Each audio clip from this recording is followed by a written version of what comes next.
नमस्कार दोस्तों, मैं हूँ फ्रीकी और आप देख रहे हैं आपका अपना चैनल मिस्टर फ्रीकी। दोस्तों, मैं सबसे पहले आपको थैंक यू बोलना चाहूँगा कि आपने मेरे प्रीवियसली 2 एपिसोड को काफ़ी ज़्यादा प्यार दिया। तो आज इस वीडियो में हम एपिसोड 3 के बारे में जानेंगे। अगर आपने 2 एपिसोड अभी तक नहीं देखे तो मैंने लिंक डिस्क्रिप्शन में दे रखी है, वहाँ पर जाकर आप चेकआउट कर सकते हैं। और बाकी जो लोग नए हैं, जिन्होंने पहली बार ये वीडियो देख रहे हैं, वो चैनल को सब्सक्राइब ज़रूर कीजिएगा और पास रखे बेल आइकन को दबाना बिल्कुल मत भूलिएगा। तो शुरू करते हैं।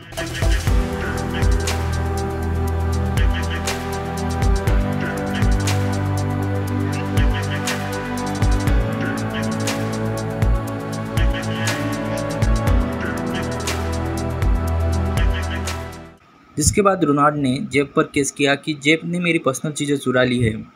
जब पुलिस जेब के घर आई तब जेब ने कहा कि उस दिन रोनाल्ड ने ज़्यादा पी रखी थी और मैंने बस उसकी हेल्प की थी। सुबह होते ही मैंने उसे बस स्टॉप तक छोड़ाया था। जिसके बाद जेब की दादी ने भी यही बयान दिया। जिसके बाद पुलिस ने वह केस वहीं पर डिसमिस कर दिया था। जेब ने उस रात स्लीपिंग पिल्स का चूरन बना रखा था।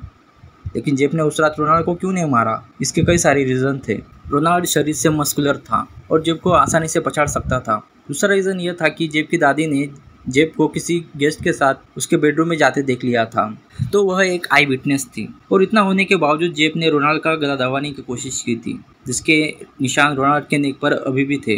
लेकिन जैसा कि मैंने पहले बताया कि रोनाल्ड मस्कुलिन था और इसी कारण वह नशे में होने के बावजूद उसने जेब को पछाड़ दिया था। इन सभी रीजंस की वजह से उस दिन रोनाल्ड जिंदा बच गया था। करीब 3 महीने बाद रोनाल्ड उसी क्लब में गया था। तब उसे वहाँ पर जेब दिखा। वो जेब के पास गया और पूछा कि क्या तुम्हें पता है मैं कौन हूँ? जेब ने कहा नहीं, लेकिन तुम मेरे साथ कॉफ़ी भी नहीं चल सकते हो। जिसके बाद रोनाल्ड गुस्से में आ गया और उसने चिल्लाकर उससे कहा कि क्या तुम्हें पता है कि तुमने मेरे साथ क्या किया है? तब रोनाल्ड के साथियों ने उसे जेब से दूर किया। इसके बाद जेब उस क्लब के बाहर किसी ब्लैक आदमी को टैक्सी में बिठा रहा था और यह रोनाल्ड ने देख लिया। रोनाल्ड जोर जोर से चिल्लाकर उस ब्लैक आदमी को कह रहा था कि उसके साथ मत जाओ, यह एक पागल आदमी है, यह तुम्हारे साथ कुछ भी कर सकता है।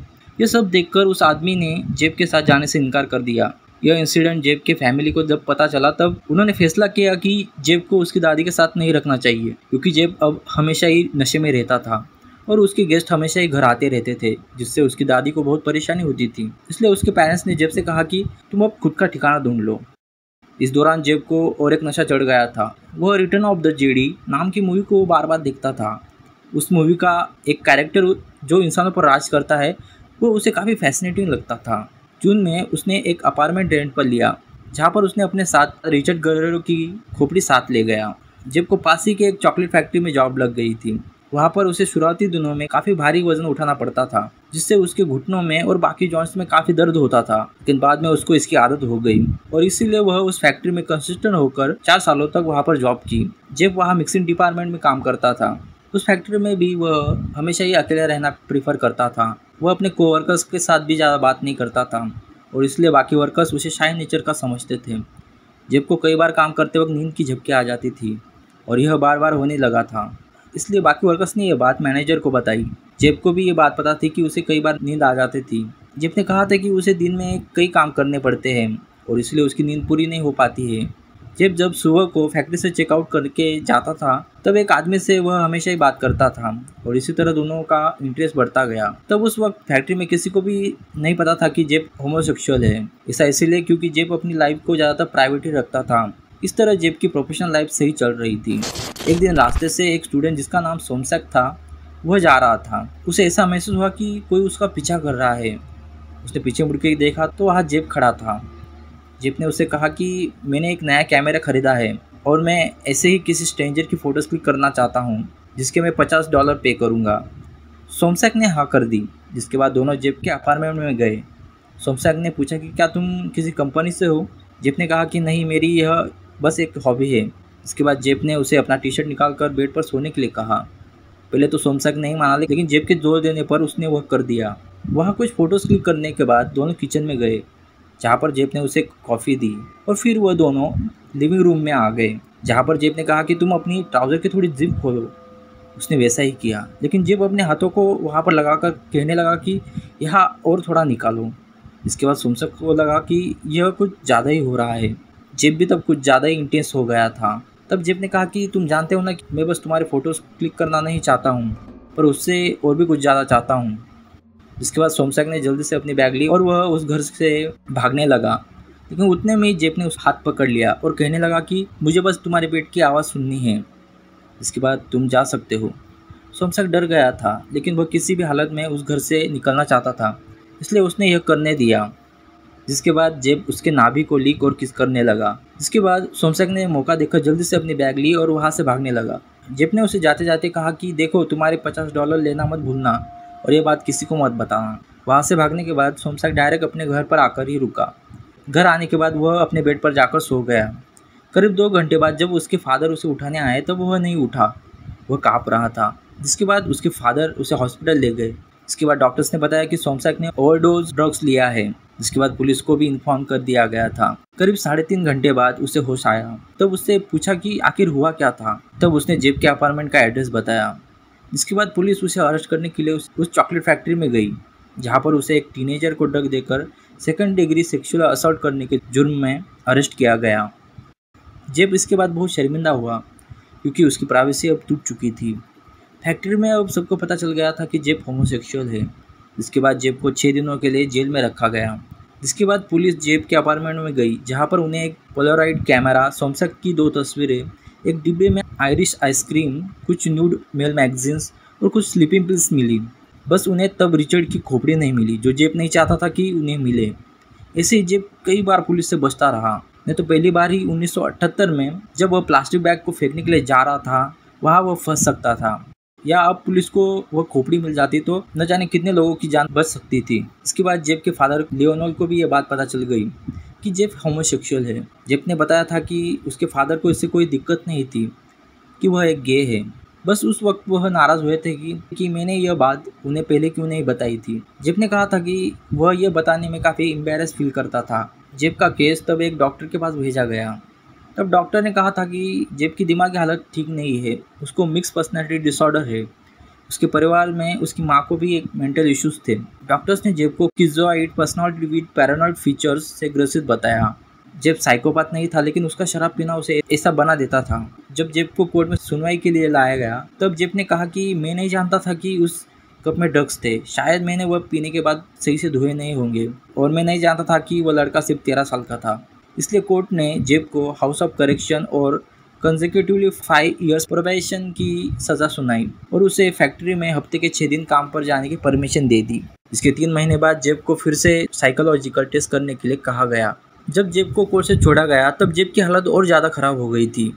जेब का सीक्रेट सबको पता चल गया था और इससे ही जेब और ज़्यादा डिप्रेशन में चला गया था। तब वह सुसाइड करने की सोच रहा था, लेकिन तब उसके साइकेट्रिक के पास के सेशन चालू थे, जिससे जेब ऐसा करने से झिझक रहा था। 20 मार्च 1989 को जेब ने अपने काम से 10 दिनों के लिए छुट्टी ली और अपनी दादी के यहाँ चला गया। वहाँ पर उसे उसका पुराना डीलर मिला, जिससे वो फिर से स्लीपिंग पिल्स खरीदने लगा। वह एक दिन में 30-30 गोलियाँ खरीद रहा था। एक दिन ऐसे ही जेब एक बार पर शराब पी रहा था। जेब ने तब किसी से भी बात नहीं की थी और ना ही उसका ऐसा कोई मूड था। वो अकेला उस बार के सामने खड़ा था। तभी एक ब्लैक मैन उसके पास आया। जेब के साथ ऐसा पहली बार हुआ था कि जेब ने खुद से कोई विक्टिम नहीं चुना था, बल्कि विक्टिम खुद चलकर जेब के पास आया था। वो ब्लैक मैन एक 24 साल का नौजवान एंथोनी शियर्स था। लेकिन एंथोनी अकेला नहीं था, उसके साथ उसका दोस्त जेब कॉनर भी था। लेकिन कॉनर किसी से बात कर रहा था। जेब ने एंथोनी से कहा कि क्यों ना हम दोनों साथ में रात बिताएं। एंथोनी मान गया। तब कॉनर के पास कार थी। इसके बाद कॉनर जेब और एंथोनी को जेब की दादी के घर ड्रॉप करने के लिए निकल गया। रास्ते में एंथोनी कुछ ज़्यादा ही एक्साइटेड था और इसलिए वह कार में ही शुरू हो गया था। कॉनर को बहुत अजीब फील हो रहा था, लेकिन वह ड्राइव करता रहा। जेब ने कहा कि आगे वाले कॉर्नर पर हमें छोड़ दे, वहाँ से हम पैदल चले जाएंगे। इसके बाद जेब ने कहा कि मैं एक कॉल करके आता हूँ, उसके बाद हम साथ चलेंगे। तब रात के 3 बज चुके थे। जिसके बाद दोनों ने घर जाने के बाद बहुत एंजॉय किया। जेब ने उससे पूछा कि तुम कब तक रुक सकते हो, क्या तुम कल वापस आओगे? एंथोनी ने कहा कि मैं यहाँ से निकल गया तो वापस आने के चांसेस बहुत कम हैं, और वैसे भी बात का बाद में ही देख लेंगे। इसके बाद जेब ने कॉफ़ी बनाई और उसमें 7 स्लीपिंग पिल्स डाल दी। एंथोनी ने वह कॉफ़ी पीने के आधे घंटे बाद ही वह सो गया। जिसके बाद जेब ने उसी बेड पर उसका गला घोंटकर उसे मार दिया। सुबह होने पर उसकी दादी ने उसके लिए ब्रेकफास्ट बनाया था। उस दिन ईस्टर संडे था और दादी आज ज़्यादा टाइम चर्च में रुकने वाली थी। इससे जेब को और ज़्यादा टाइम मिलने वाला था। दादी के चर्च जाने के बाद जेप ने एंथोनी की बॉडी वापस बेड पर रख दी और वही चीज़ें दोहराई जिसे वह अपने हर विक्टिम के लाश के साथ करता था।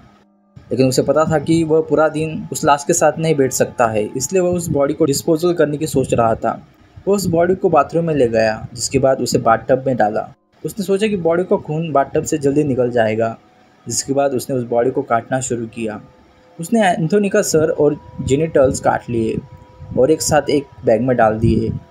जेप एंथोनी के साथ बिताए हुए लम्हों को याद कर रखना चाहता था और इसीलिए उसने उसके जेनिटल्स को अपने पास रख लिए थे। जिसके बाद जेप ने केमिस्ट से पूछा कि अगर हमें किसी जानवर की चमड़ी को ज़्यादा समय के लिए ताज़ा रखना हो तो कौन सा केमिकल यूज़ करना चाहिए। तब उसने बताया कि उसके लिए एसीटोन यूज़ करो। यहाँ पर एंथोनी ने सुबह कॉल नहीं किया, इसलिए कॉनर परेशान था। उसे लगा एंथोनी शायद किसी मुसीबत में है, इसलिए वह वापस उसी जगह गया जहाँ पर उसने दोनों को आखिरी बार छोड़ा था। कॉनर ने जेब के कहने पर उनको आधे रास्ते में ही छोड़कर चला गया था और इसीलिए कॉनर को जेब का एग्जैक्ट लोकेशन पता नहीं था। एंथोनी की कजिन उसे मिलने उसके अपार्टमेंट में गई, तब उसे वहाँ पर वह नहीं दिखा। वो जानते थे कि एंथोनी के लाइफस्टाइल के कारण वो किसी बड़ी मुसीबत में पड़ सकता है, इसलिए उसने तुरंत पुलिस को इन्फॉर्म कर दिया। तब पहली बार पुलिस को जेब का हुलिया बताया गया था, जो कॉनर ने उनको बताया था। यहाँ पर जेब ने एंथोनी का सर पिघला लिया था, लेकिन अभी उसका करेक्शन हाउस जाने का समय हो गया था। कोर्ट ने उसे तारीख दी थी। जेब नहीं चाहता था कि उसकी एब्सेंसी में कोई उसका लॉकर चेक करके उसके ये सारे कारनामे देखे, लेकिन वह एंथोनी को अपने से दूर भी नहीं रखना चाहता था, इसलिए उसने सभी खोपड़ियाँ अपनी चॉकलेट फैक्ट्री के लॉकर में रख दिए। जिसके बाद करीब 9 महीने तक वह सब उसी लॉकर में पड़े रहे। उस दिन जेब ने बहुत ज़्यादा शराब पी ली थी। उसके बाद उसकी मुलाकात एक वाइट मैन से हुई। उसके बाद जेब उस आदमी के साथ उसके घर चला गया। जेब ज़्यादा नशे में था, इसलिए उसे जल्दी नींद आ गई। जब वह नींद से उठा तो 8 घंटे बीत चुके थे। जेब ने देखा कि उसके खुद के शरीर पर कैंडल जलाने के निशान पड़े हुए थे। जेब हड़बड़ाहट में उठकर करेक्शन हाउस चला गया। 2 मार्च 1990 में जेब को जेल से बेल मिल गई। उसे उसकी सज़ा पूरी होने से पहले ही छोड़ दिया गया था। इसकी वजह यह थी कि जेब ने जज को अपील लेटर लिखा था। जेब ने लिखा था कि यह सब मेरी शराब की लत की वजह से हुआ है। जेल से छुटने के बाद जेब ने फैक्ट्री के लॉकर से वह खोपड़िया वाला डिब्बा अपने साथ ले लिया। जिसके बाद वह अपनी दादी के यहाँ चला गया। वह वहीं रुकने वाला था जब तक कि उसे कोई नया अपार्टमेंट नहीं मिल जाता। जब जेब ने वह डिब्बा खोला तो उसमें एंथोनी के जेनिटल्स जो उसने पेंट करके रखे थे वो बिल्कुल वैसे ही थे, लेकिन उसकी खोपड़ी टूट चुकी थी, इसलिए जेब ने उसे चाकू से पूरा ही तोड़ दिया। जिसके दूसरे दिन वह अपने लिए नया अपार्टमेंट ढूंढने निकल गया। जेब उसकी फैक्ट्री के आसपास ही अपार्टमेंट ढूंढ रहा था और आखिरकार उसे एक ऐसा अपार्टमेंट मिल गया। लेकिन उस अपार्टमेंट में यह दिक्कत थी कि वहाँ पर इलेक्ट्रिसिटी की प्रॉब्लम रहती थी, लेकिन अपार्टमेंट के आसपास बहुत शांत वातावरण था, जो जेब को उसके प्राइवेसी के लिए सबसे ज़्यादा ज़रूरी था। 14 मई 1990 को जेब उस अपार्टमेंट में शिफ्ट हो गया। उस पूरी बिल्डिंग में जेब अकेला ही एक वाइट मैन था। उसकी नेबर्स से ज़्यादातर बात नहीं होती थी, लेकिन एक बार जेब के सामने वाले पड़ोसी ने उससे इमरजेंसी के नाम पर $25 उधार लिए थे, लेकिन बाद में जेब को वह पैसे कभी भी वापस नहीं मिले। जेब उस अपार्टमेंट में जुलाई 1991 तक, मतलब जब उसे आखिरी बार पकड़ा गया था, तब तक उसी अपार्टमेंट में रहा था। उसने अब तक 6 लोगों की हत्या की थी और इस नए अपार्टमेंट में और भी लोग उसके हाथों बलि चढ़ने वाले थे। 20 मई को जेब की मुलाकात 32 साल के रेमंड स्मिथ से हुई। स्मिथ का बैकग्राउंड कुछ खास ठीक नहीं था। वह होमोसेक्सुअल नहीं था, लेकिन फिर भी उसे कई बार दूसरे मर्दों के साथ पकड़ा गया था। यह सब वो पैसों के लिए करता था। जेब उससे 3 साल छोटा था। स्मिथ जेब से हाइट में कम था, लेकिन शरीर से मस्कुलिन था। जेब ने उसे $50 ऑफर किए और कहा कि मैं तुम्हारे साथ रात बिताना चाहता हूँ। वो मान गया। उसके बाद दोनों ने टैक्सी पकड़कर कुछ दूरी पर एक गैस स्टेशन पर सिगरेट पी और रात के 3 बजे वह जेब के अपार्टमेंट में पहुंचे। स्मिथ ने पहले ही कह दिया था कि सिर्फ $50 में पूरी रात नहीं रुकूंगा। तब जेब ने कहा कि सुबह को मैं तुम्हें एक्स्ट्रा मनी पे कर दूंगा। जिसके बाद जेब ने किचन में जाकर वही कॉफ़ी बनाई और उसमें 7 स्लीपिंग पिल्स मिलाई। स्मिथ के बेहोश होने के बाद जेब ने उससे भी गला घोटकर उसको मौत की नींद सुला दी। उसने उस बॉडी को टेबल पर रखकर अपनी फैंटेसी पूरी की। उसके दूसरे दिन जेब ने बाजार में जाकर पोलराइड कैमरा खरीदा। जिसके बाद जेब ने अपनी खुद की पोर्नोग्राफी बनाई। उसने कैमरा सेट करके स्मिथ के बॉडी के साथ मास्टरबेट किया। जेब की यह भी एक फैंटेसी ही थी जो पूरी हो चुकी थी, लेकिन अब वक्त आ गया था कि जेब को उस बॉडी को डिकम्पोज करना था। एक बॉडी को डिकम्पोज करना एक घर में तो आसान था, लेकिन एक सेकंड फ्लोर के रूम में यह करना बहुत मुश्किल था। जेब न तो हथौड़े से ज़्यादा आवाज़ कर सकता था और ना ही ज़्यादा खून फ्लोर पर गिरा सकता था, इसलिए जब उस बॉडी को बाथरूम में ले गया और वहीं पर बॉडी को काटना शुरू किया। उसने पहले हाथ और पैर काटकर ड्रम में डाल दिए। उस ड्रम में जेब ने पहले से ही केमिकल डालकर रखा था। करीब 1 घंटे बाद जेब ने वो बाहर निकाला और किचन के टेबल पर रख दिया। उसके बाद अपने हाथों से बचा कुचा मांस निकाला। वह उसका स्केलेटन अपने पास रखना चाहता था, इसलिए जेब ने एक बड़ा फ्रीजर ले आया, लेकिन वह सभी हड्डियाँ वापस जोड़ नहीं पा रहा था।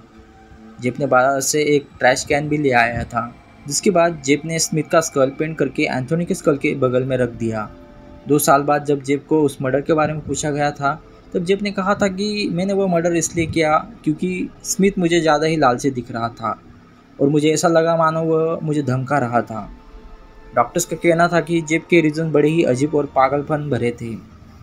कुछ दिनों के बाद जेब ने और एक विक्टिम को चारा बनाने की कोशिश की। वह जेब से उम्र में बहुत बड़ा था। जब जेब कॉफ़ी बनाकर लाया तब उस आदमी ने वह दोनों कप मिक्स कर दिए और गलती से जेब ने ड्रग वाली कॉफ़ी पी ली। जब जेब की नींद खुली तो उसके पॉकेट से $300 गायब थे और कुछ कपड़े भी अलमारी से चोरी हो गए थे। जेब ने इस चोरी की रिपोर्ट पुलिस से भी की थी। जेब अपने साइकेट्रिक के सेशन कभी भी मिस नहीं करता था। वह डेली सेशन में जाता था। एक दिन शहर में गे परेड करके कुछ फेस्टिवल था। उस दिन जेब वहाँ पर गया। वहाँ पर उसे 27 साल का एडी स्मिथ मिला। वो काफ़ी ब्राइट स्टूडेंट था और अपने फ्यूचर गोल्स के लिए काफ़ी सीरियस था। जेब ने उससे बातचीत शुरू की। तब एडी का फ्रेंड टेड फ्रैंकफर्ट ने उन्हें देख लिया। एडी हमेशा ही मूवीज़ में काम करने की बात करता था। जेब ने कहा कि मैं तुम्हारी फ़ोटो एक प्रोड्यूसर के पास भेज सकता हूँ। तब एडी ने उसकी मुलाकात अपने भाई हेनरी से करवाई। हेनरी ने बाद में बताया था कि जेब कहीं से भी प्रोड्यूसर नहीं दिख रहा था। वो बहुत शांत और इंट्रोवर्टेड इंसान था, जिसके पास कोई फैशन सेंस नहीं था। एडी को ड्रग्स लेने की आदत पड़ गई थी और इसी वजह से उसकी लाइफ हमेशा ही खतरे से भरी रहती थी। जेब ने एक दिन उसे अपने घर आने के लिए इनवाइट किया और इस बार जेब को पैसे देने की भी ज़रूरत नहीं पड़ी थी। रूम में आने के बाद एडी के साथ वही चीज़ें दोहराई गई जो जेब अपने हर विक्टिम के साथ करता है।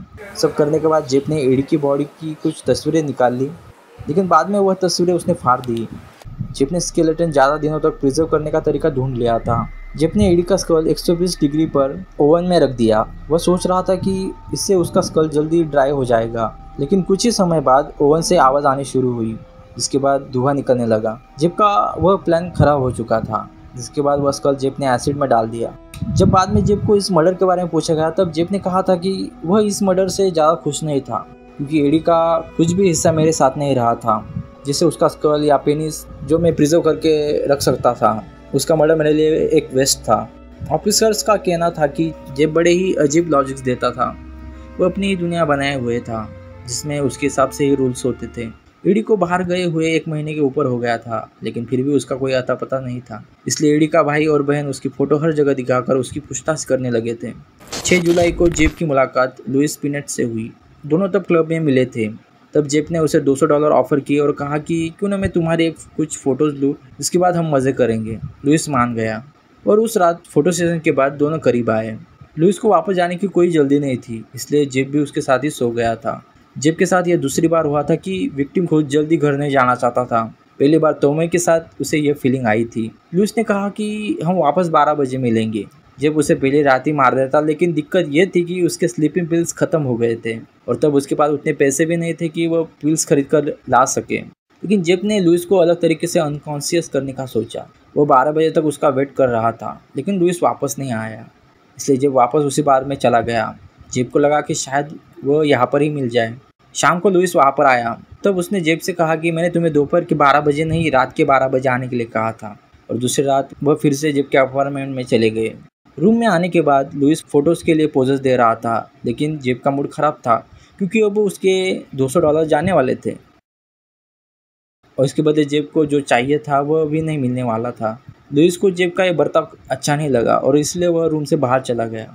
लेकिन कुछ देर बाद वह फिर से रूम का दरवाज़ा खटखटाने लगा। जेब ने दरवाज़ा खोला। लुइस ने कहा कि मेरे पास बस के लिए पैसे नहीं है, इसलिए जेब ने उसे कुछ डॉलर्स दिए। जेब डर रहा था कि लुइस किसी को उसके बारे में न बता दे और वह ऐसे ही अपने शिकार को वापस जाने नहीं देना चाहता था, इसलिए जेब ने उसे पीछे से पकड़ लिया और फिर दोनों में हाथापाई हुई। जेब उसका गला दबाने लगा, लेकिन तब लुइस अपने पूरे होश में था और जेब से ज़्यादा स्ट्रांग भी, इसलिए उसने जेब के हाथों को गले से छुड़ा लिया। कुछ मिनट्स बाद दोनों थक कर बेड के किनारे बैठ गए। जेब उसे समझा रहा था और ऐसे ही जेब ने मौका पाकर किचन में जाकर चाकू ले आया और कहा कि देखो, मैं तुम्हें मारना नहीं चाहता हूँ, क्या तुम कुछ टाइम मेरे साथ नहीं बिता सकते हो? क्या तुम ये सब सिर्फ पैसे के लिए करते हो? लुइस ने कहा कि मैं किसी को कुछ नहीं बताऊंगा, मुझे सिर्फ अभी जाने दो, मुझे घर जाना है। ऐसे करते करते सुबह के 7 बज गए थे। इसके बाद जेब ने उसे कुछ डॉलर दिए और उसे बस स्टैंड पर छोड़ने गया। जेब अब उसको मारना नहीं चाहता था। जेब ने उसके साथ ज़्यादा टाइम नहीं बिताया था और ना ही वह उसको अपने साथ हमेशा के लिए रखना चाहता था। और दूसरा रीज़न यह था कि लुइस अब होश में था और जेब से स्ट्रांग भी, इसलिए जेब ने उसे जाने दिया, यह जानते हुए भी कि वह यह बात पुलिस को बता सकता है। जेब जानता था कि लुइस अब वापस कभी नहीं आएगा और लुइस ने पुलिस को जेब के बारे में बता दिया, लेकिन उसने कुछ बड़ा चढ़कर बताया और 3 अलग अलग स्टोरीज बताई, जिससे पुलिस को लुइस पर यकीन कर पाना मुश्किल हो गया था। कुछ महीनों बाद लुइस ने जेब को एक मॉल में देखा और वह उससे बात करने चला गया। जेब तब तक सब कुछ भूल चुका था और उसने उससे नॉर्मली बात की। जेब के सभी विक्टिम्स में एक बात कॉमन थी, वह सब मनी फॉर सेक्स ये चीज़ करते थे और पैसे के कारण ही वह जेब के साथ आने के लिए तैयार होते थे। कुछ महीने बाद जेब को अर्नेस्ट मिलर, जो 23 साल का ब्लैकमैन था, वह मिला। तब उस वक्त रात के 3 बजे हुए थे। जेब ने उसे एक बुक स्टॉल पर देखा था। जेब ने उसे $50 ऑफर करके साथ चलने के लिए कहा। वो तैयार हो गया। जेब का अपार्टमेंट वहाँ नज़दीकी था, इसलिए वह जल्दी ही वहाँ पहुँच गए। जिसके बाद जेब मिलर के पेट पर कान लगाकर कुछ सुनने की कोशिश कर रहा था और ऐसे ही जेब आगे बढ़ रहा था। लेकिन तभी मिलर ने कहा कि इसके अलग से पैसे लगेंगे। जेब वहीं पर रुक गया और किचन में जाकर कॉफ़ी बनाने लगा। जेब ने वो कॉफ़ी मिलर को दी, जिसके आधे घंटे बाद उसे नींद आ गई। जिसके बाद जेब ने उसकी बॉडी को काफ़ी इन्जॉय किया। लेकिन अब दिक्कत यह थी कि जेब ने उसे सिर्फ 2 ही स्लीपिंग पिल्स दी थी और अब मिलर होश में आने लगा था। तब जेब उसका गला नहीं दबा सकता था क्योंकि ये बिना मारधाड़ करे पॉसिबल नहीं था। लेकिन जेब इतनी आसानी से उसे जाने नहीं देना चाहता था, इसलिए वह जल्दी किचन में जाकर चाकू लेकर आया। जब जेब मिलिट्री में था तब उसने सीखा था कि इंसान को कहाँ पर जल्दी घाव दिया जा सकता है और बिना ज़्यादा दर्द दिए इंसान को कैसे मारना है। उसने ये सब सीख रखा था। जेब ने मिलर पर चाकू से वार किया। जेब श्योर था कि मिलर को इससे ज़्यादा दर्द नहीं होगा और करीब 1 मिनट बाद मिलर की बॉडी शांत हो गई। उस कमरे के बेड पर खून था और वह खून बेड के नीचे से टपक रहा था। खून के छींटे दीवार पर भी पड़े थे। जेब ने अपने कैमरा से 20 फोटोज क्लिक की, जिसके बाद वह बॉडी को डिसमेंबर करने के लिए बाथरूम में ले गया, जहां पर जेब ने उस लाश का सर पकड़कर माफ़ी मांगी और कहा कि मैं यह नहीं करना चाहता था, लेकिन मेरे पास दूसरा कोई रास्ता नहीं था। उसने बॉडी को डिकम्पोज कर दिया, लेकिन उसका सर अपने पास ही रख लिया। उसने वह फ्रिज में रख दिया और अगले कई दिनों तक वह उस सर को बाहर निकालकर मास्टरबेट करता था। जेब ने बॉडी को डिसमेंबर करने की प्रोसेस कुछ ऐसी बताई थी। मैंने पहले उसके पैरों के जॉइंट्स निकाल दिए, उसके बाद हाथ के, और वह सब मैंने उस नीले ड्रम में डाल दिए। उसके बाद वह मैंने एक गर्म केमिकल में 2 घंटे के लिए रखा, लेकिन फिर भी मांस पिघला नहीं था, इसलिए मैंने फिर 2 घंटे के लिए उसी सॉल्यूशन में उन्हें डालकर रखा। 4 घंटों के बाद वह किसी चिपचिपी जेली जैसा हो गया था। मैंने सभी हड्डियाँ उसमें से निकाल ली और बेडरूम में सूखने के लिए रख दिया। 1 हफ्ते तक वह हड्डियाँ अच्छे से सूखने के बाद मैंने वह न्यूज़पेपर में लपेट कर स्टोर करके रखा और शरीर के लीवर, हार्ट और किडनी जैसी चीज़ें एक प्लास्टिक बैग में डालकर स्टोर की। इन चीज़ों का बाद में इस्तेमाल हो सकता था। जिसके बाद जेब चाहता था कि उसके पास पूरा इंसानी स्केलेटन होना चाहिए, इसलिए वह ग्लू से स्केलेटन को चिपकाता था। उसके बाद स्कल को पेंट करके रखता था, जिससे देखने वाले को ये लगे कि वह फेक स्कल है। जेब के पास अब 3 इंसानी स्कल थे। वह उन्हें कैबिनेट के ड्रॉवर में रखता था। लेकिन हद तब हो गई जब जेब के अजीब क्यूरियोसिटी के कारण वह स्टोर की हुई मांस को खाने लगा।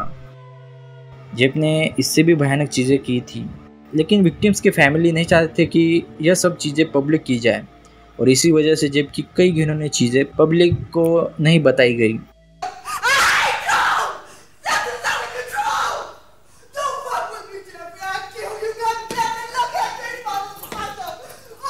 डेविड थॉमस, जो 22 साल का एक नौजवान था, वह 24 सितंबर 1990 को मारा गया। कर्टिस ट्रॉटर, जो 17 साल का था, वह 18 फरवरी 1991 में मारा गया। एरोल लिंडसे, जो 19 साल का था, वह उसी साल 7 अप्रैल को मारा गया। टोनी ह्यूजेस, जो 31 साल का था, वह 24 मई को मारा गया। इन सभी में एक बात कॉमन थी कि वह सब ब्लैक थे और सिर्फ 2 को छोड़कर सभी होमोसेक्सुअल थे, जिसमें टोनी ह्यूजेस नाम का लड़का बहरा और पागल था। उसे भी जेब ने नहीं छोड़ा था। जब जेब टोनी को अपने अपार्टमेंट में ले जाने की बात कर रहा था, तब टोनी अपने साथ उसके 3 दोस्त भी ले जाना चाहता था, लेकिन जेब ने कहा कि मैं बस तुम्हारे साथ अकेले टाइम बिताना चाहता हूँ। टोनी ने इशारे से उसके दोस्तों को घर जाने के लिए कहा। टोनी और जेब दोनों एक दूसरे को लिखकर बातें कर रहे थे, लेकिन उसके बाद टोनी को फिर कभी भी नहीं देखा गया। जेब बस उनको ही छोड़ता था जो जेब को मज़ा देने में नाकाम रहते थे। जेब उनको ही मारता था जो जेब को अच्छे लगते थे, और वह उनको हमेशा के लिए अपने साथ रखना चाहता था। जेब सिर्फ गला घोटकर ही मारता था ऐसा नहीं था। जेब ने एक टॉर्चर का तरीका एक मूवी से सीखा था। उसके लगभग 4 विक्टिम्स होश में आने के बाद उसने चाकू से मारे थे। जेब ने वह हर चीज़ जो उसने अपने विक्टिम के साथ की थी वो पूरी डिटेल के साथ पुलिस और डिटेक्टिव्स को बताई। जेब अपने हर विक्टिम्स को मारने के बाद उनके फ़ोटोज़ लेता था। उसके पास कई फ़ोटोज़ थे जिसमें विक्टिम्स के शोल्डर और हेड के फ़ोटोज़ थे। वह बॉडीज़ उनके हाथ सर के पीछे लगाए हुए होती थी। जब पुलिस ने इसकी वजह जेब से पूछी तो जेब ने बताया कि वह विक्टिम मुझे अच्छे लगते थे और इसलिए उनके आखिरी निशानी मैं अपने पास अच्छे से रखना चाहता था। जेब टेबल पर उसके विक्टिम को रखकर उनकी बेली मतलब पेट की तस्वीरें भी लेता था, जिसके बाद अपने फाइनल सिग्नेचर के तौर पर वो पेट पर इजैकुलेट करता था और उसके बाद वह बॉडी वह बाथरूम में ले जाता था। जिसके बाद बॉडी को बाथटब में डालता था और विक्टिम का सर वो बाहर ही रखता था। जिसके बाद वह बॉडी का मुंह खोलकर, दोस्तों इसके बाद का बताना मेरे लिए और शायद आपके लिए भी सही नहीं होगा। इसके बाद जेब क्या करता होगा इसका आप अंदाज़ा लगाइए। इसके बाद जेब बॉडी को पूरा खोल लेता था और अंदर के सभी इंटरनल ऑर्गन्स बाहर निकालकर फ़ोटोज़ लेता था। जब जेब को इसके बारे में पूछा गया तब जेब ने कहा कि मैंने उस विक्टिम्स को बाहर से महसूस किया था। मैं जानना चाहता था कि वो अंदर से कैसे लगते हैं, इसलिए मैं ऐसा करता था। वो फ़ोटोज़ क्लिक करने के लिए मुझे बार बार हाथ धोने पड़ते थे। बाथरूम छोटा था, नहीं तो मैं उनके साथ और भी कुछ कर सकता था। मैं जब भी यह सब चीज़ें किसी को बताता हूँ तो थोड़ा अजीब सा लगता है, लेकिन क्या करूँ, ऐसी चीज़ें मुझसे हो जाती है। जब जेब को कोर्ट में लाया गया तब जेब ने एक स्टेटमेंट दी थी कि मैंने जो भी किया है मैं उसके लिए सेटिस्फाई नहीं हूँ और अगर मुझे वापस छोड़ दिया जाए तो मैं ये गारंटी भी नहीं दे सकता हूँ कि मैं ये चीज़ें आगे से नहीं दोहराऊँगा। जब भी जेब बॉडी को डिकम्पोज करता था तब उसे पूरे अपार्टमेंट में बॉडी की बदबू फैल जाती थी, जिससे उस बिल्डिंग के बाकी लोग हमेशा ही बिल्डिंग के मैनेजर से शिकायत करते थे कि कुछ तो इस बिल्डिंग में मरा हुआ है। जब मैनेजर द्वारा इस बिल्डिंग के एक एक अपार्टमेंट को चेक किया जाने लगा तब जेब का अपार्टमेंट भी चेक किया गया। तब जेब ने कहा कि मैंने कुछ दिनों से मीट स्टोर करके रखा हुआ था, शायद इसी वजह से दुर्गंध फैली है। जिसके बाद मैनेजर ने भी वह बात ज़्यादा आगे नहीं बढ़ाई, लेकिन उस बिल्डिंग के लोग इसकी शिकायत करते रहे। दूसरी बार चेक करने पर जेब ने बताया कि मेरी फिश टैंक की मछलियाँ मर गई है, इसलिए वह दुर्गंध आ रही है। तीसरी बार जेब ने टोनी का कत्ल किया था तब जेब ने उसकी बॉडी को अपने बेड पर ही छोड़ दिया था। आमतौर पर जेब अपने विक्टिम्स को मारने के 2-3 दिन बाद ही उन्हें डिसमेंबर कर देता था, लेकिन इस बार उसने टोनी की बॉडी को 1 हफ्ते के लिए वैसे ही छोड़ दिया था, जिससे उस बॉडी की बदबू पूरे अपार्टमेंट में फैल गई थी। ऑफिसर्स को ये बात बड़ी अजीब लगी कि इतनी पोल्यूटेड हवा में जेब कैसे उस अपार्टमेंट में रहता होगा, जिस बदबू को हम 2 सेकंड भी बर्दाश्त नहीं कर सकते हैं। जेब उसमें आराम से सोता था, वहीं पर खाना खाता था। शायद उसे वह गंध पसंद थी, क्योंकि अगर ऐसा नहीं है तो किसी भी इंसान के लिए एक सड़ी हुई लाश के साथ रहना बहुत मुश्किल होता है। जेब के ड्रॉवर में 74 तस्वीरें मिली, कुछ जली हुई थी, शायद जेब ने वह खुद जलाई थी। अमेरिका में ऐसे पहले भी कई किलर्स थे जो विक्टिम्स के फ़ोटोज़ और वीडियोज़ बनाते थे। जब उनसे पूछा जाता था कि तुम यह क्यों करते हो तो वो बताते थे कि हम उस विक्टिम को मारने के बाद उस फ़ोटोज़ को देखकर, वीडियोज़ को देखकर मज़ा लेते थे कि कभी वह विक्टिम ज़िंदा था और हमने ही उसको मारा था। ये चीज़ थोड़ी अजीब है, लेकिन इससे हमें एक तरह की फीलिंग आती है। जेब अकेला नहीं था जो मरे हुए इंसानों के साथ ऐसी हैवानियत करता था। अमेरिका में ऐसे बहुत से किलर थे जो ऐसी चीज़ें करना पसंद करते थे। जेब से जब पूछा गया तब उसने बताया कि यह एक ऐसी चीज़ है जैसे आप खाने के बाद अपने डिश साफ़ करते हो, वैसे ही मेरा मन भर जाने के बाद मैं विक्टिम्स को साफ़ कर देता हूँ। जेब बचपन से ही एनिमल्स की बॉडी खोलकर देखता था। जैसे छोटे बच्चे किसी खिलौने को तोड़कर वापस जोड़ने की कोशिश करते हैं, वैसे ही जेब एनिमल्स के लिवर, लंग्स, हार्ट्स को निकालकर किसी तरह की पजल की तरह जोड़ने की कोशिश करता था। जेब के बचपन में उसके पेरेंट्स द्वारा इग्नोरेंस, उसकी माँ का हमेशा ही बीमार रहना, उनकी खुदगर्ज सोच ने जेब के नेचर पर काफ़ी प्रभाव डाला था। जेब के जीवन में उसकी माँ की वजह से ही ज़्यादा नेगेटिव प्रभाव पड़ा था। उसकी माँ का नार्सिसिज्म ही उसमें आया था। जेब ने पहली बार अपने स्कूल में उस पिक को एग्जामिन किया था। इससे एक बात समझ आती है कि जेब अचानक से ऐसा नहीं बना था। बचपन से ही वह धीरे धीरे डार्कनेस की तरफ जा रहा था। जेब ने कहा था कि मैंने जो भी किया है वो गलत है, लेकिन मेरे ऊपर शैतान हावी है और मैं इससे बच नहीं सकता। ये मुझे करना ही पड़ता है।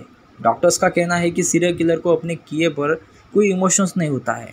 जेब पर यह स्टेटमेंट थोड़ी कॉम्प्लिकेटेड थी। जेब यह सब करने के लिए शराब का सहारा लेता था। शराब पीने के बाद ही वह बार में जाकर अपने विक्टिम्स को चुनता था। बिना शराब पिए उसने कोई भी क्राइम नहीं किया था।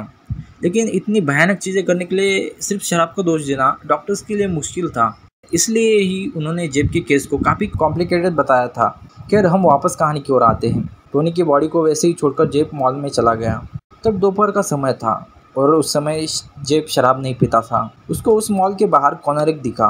कॉनरेक के भाई सिंता सॉम्फोन को जेब ने ही मारा था। जेब कॉनरेक के पास गया और कहा कि मैं तुम्हें $50 दूंगा, क्या तुम फोटोशूट के लिए कुछ पोजेस करोगे? कॉनरेक ने हाँ कर दी। जेब को लगा कि कॉनरेक उसके भाई के साथ 3 साल पहले क्या हुआ था वो भूल गया होगा। जेब और कॉनरेक बस में चढ़े। अपार्टमेंट में पहुंचने के बाद जेब ने कॉनरेक की अंडरवेयर पहने 2 फोटोज़ क्लिक की, जिसके बाद किचन में जाकर वही ड्रग वाली कॉफ़ी बनाई।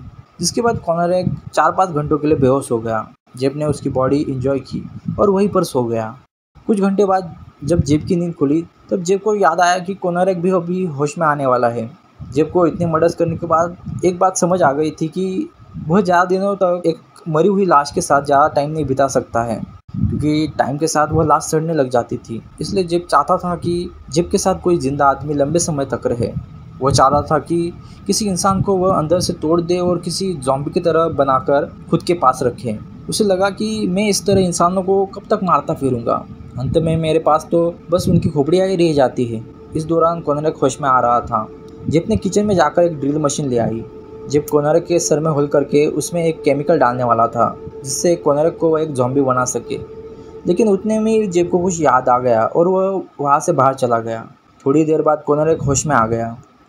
उसने देखा कि जेब वहाँ पर नहीं है, इसलिए वह भी उस अपार्टमेंट से बाहर आ गया। कॉनरेक पर अभी भी ड्रग्स का इफेक्ट था, इसलिए वह बिना कपड़ों के हाईवे पर लड़खड़ाता हुआ चल रहा था। उसको वहाँ से चल रही 3 लड़कियों ने देखा और वह उसकी हेल्प करने के लिए गई। उनको लगा कि कॉनरेक ने ड्रग ओवरडोज ले रखा है।